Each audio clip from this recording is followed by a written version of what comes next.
It's Friday, May 2nd, Kentucky Oaks Day.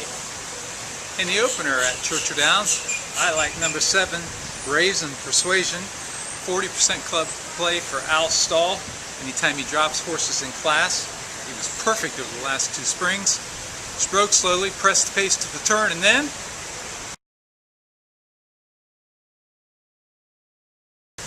oh yeah, first winner on the day. That's the way to get started.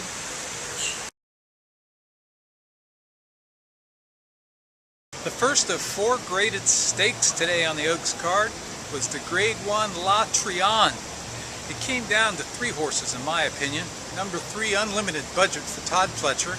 Number 5, Devil's Cave. And number 6, On Fire Baby. Unlimited Budget had looked like the sure Oaks winner last year at this time, but she finished 3rd and she had not won since. She was my pick on Florida Derby Day in the Grade 3 Rampart. Past Devil's Cave in deep stretch was nipped on the wire by a 40-to-1 shot, but it was her best race in almost a year, so I thought she had plenty of upside. Devil's Cave had won the Grade 2 Sabin at today's mile and a 16th distance, and in fact she'd set a track record that day. And On Fire Baby, she had won 2 stakes races here, and then she'd won the Apple Blossom of Grade 1 last year before finishing 2nd by a head in this very race. Both Unlimited Budget and On Fire Baby had not won in almost a year, and I just didn't think Devil's Cave could hold off one or both of them. I settled on the horse for the course, On Fire Baby, who was the only Grade 1 winner in the field. She tracked Devil's Cave to the far turn. To the top of the stretch. 3/4 went in 1:11 and 1. They're into the stretch, and it's Devil's Cave. On Fire Baby yet to get to her. These two now On Fire Baby dead even on the outside of Devil's Cave, and Molly Morgan is coming on the far outside. But it's On Fire Baby who is taking the lead. Devil's Cave has given way. Molly Morgan is on the far outside. On Fire Baby has it. On Fire Baby and Joe Johnson and the La Trionne. Oh yeah, 20 to win. Prime time, baby. Over 50 bucks. Second win from 3 bets today. Off to a great start.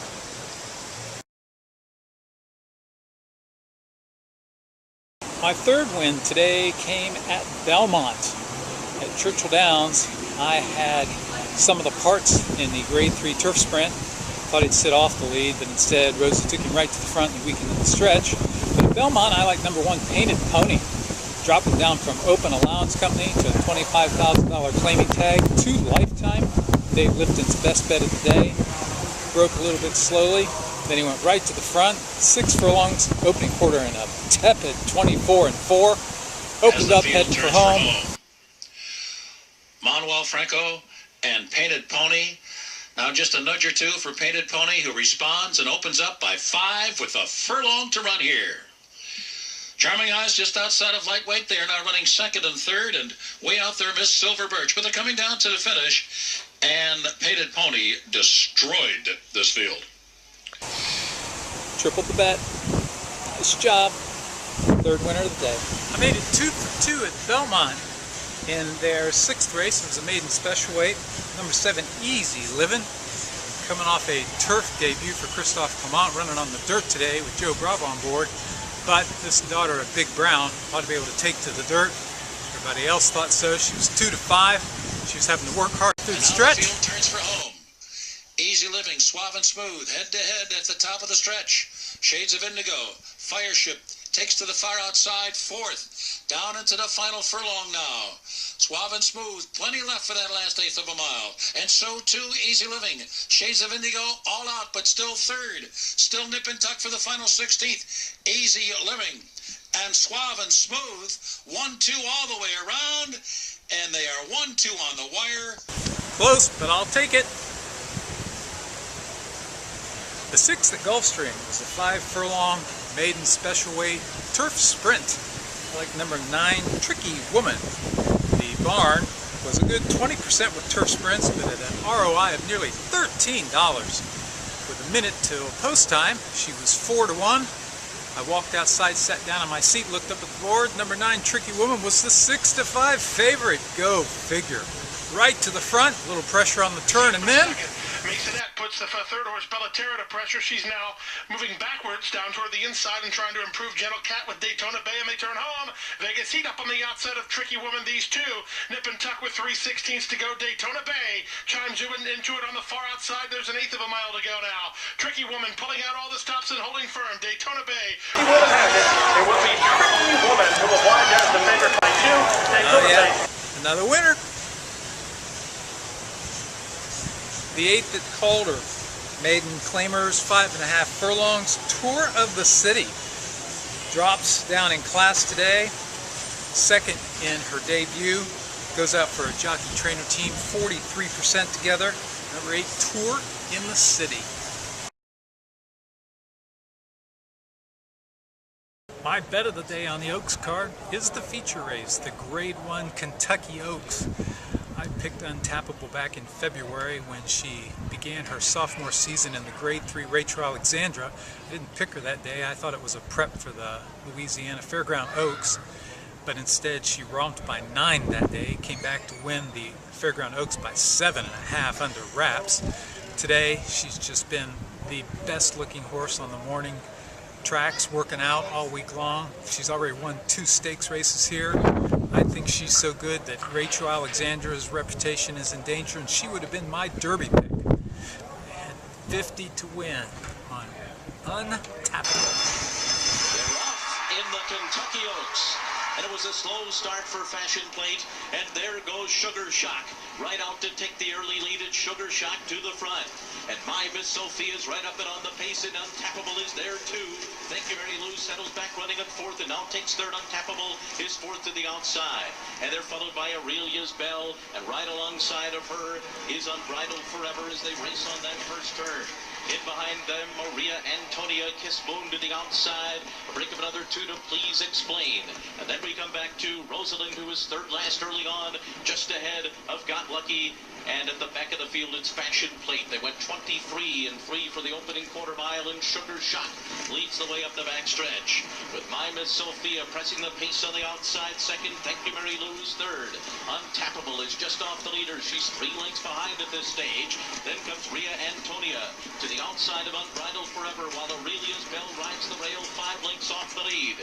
And then it's back to Kiss Moon. Please Explain. Rosalind is moving up on the far outside. She's got 6 lengths to make up. And it's a long way back to Got Lucky as they round the far turn, and last of them all is Fashion Plate. 47 and 4 for a half mile.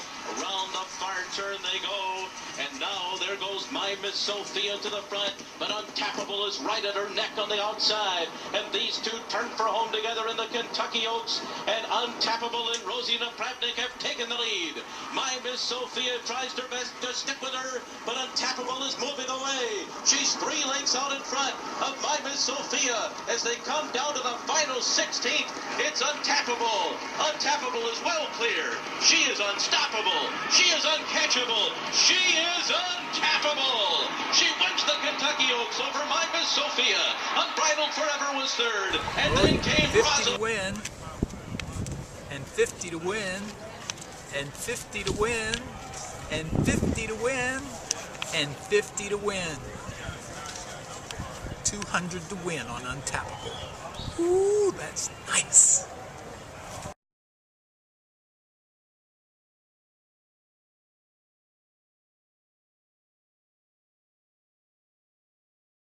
At Santa Anita, their Friday feature is the Ultra Fleet Stakes, going 6.5 furlongs down the hillside on the turf. Always got to look for somebody that's shown class and ability to run down the turf.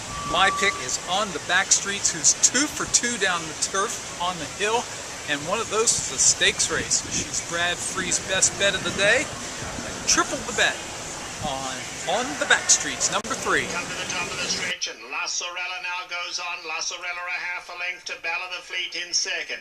In behind that, Saintly Joan. On the back streets, Gold Cap tucked in right behind the leaders, just waiting for room. Sushi Empire 2nd last, and Tenorsto has 5 to make up. They're at the top of the lane. Lasorella at the rail and Bella the Fleet now on the back streets, going to hook out for a run. On the back streets and the Gold Cap comes to take them on. Sushi Empire's running a big one and Tenor is getting going down at the rail. Suddenly the whole picture changes. On the back streets gets the lead. And it's on the back streets full of run out here. Down the centre, Sushi Empire at the rail, Tenor. But very impressive from on the back streets. Won it very well. Oh yeah, on the back streets.